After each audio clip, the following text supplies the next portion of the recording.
Welcome. In this lecture, which has multiple sessions, we'll explore the support vector machine. What we'll do is we'll formulate it as a constraint optimization problem, and in this lecture we'll look at the primal formulation. So the main concepts are what a support vector is. This is a data vector that's closest to a proposed hyperplane. We'll look at the support vector machine, which is one way to compute this optimal hyperplane. And this will turn out to be a quadratic objective with linear inequality constraints. The problem we can think of through this lecture is how can we optimally separate some data vectors? So let's begin by reviewing or recalling binary classification by a hyperplane. As usual, we're given a number of data vectors and we're given a number of labels, and these labels are either -1 or +1.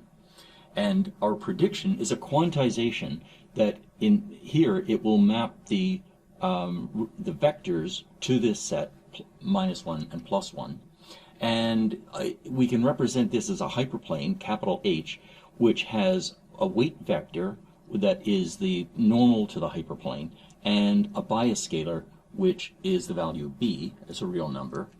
And our prediction is a vector is in class +1 if and only if, so this is the quantization process, if and only if the dot product of the data vector and the weight vector plus the bias scalar is non-negative, and otherwise it's in class -1.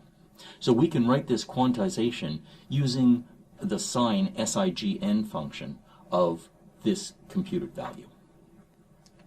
Now, one difficulty with using a hyperplane is that it's not unique. That is, for example, we could use the perceptron on Fisher's iris data and we would find many possible solutions. Here is one part of Fisher's iris data, which is the sepal length is on the horizontal axis and the sepal width is on the vertical axis, and we can see that any hyperplane that is in between here is going to fit. So if I start the perceptron off with a random initialization and I allow it to converge, I get lines such as this.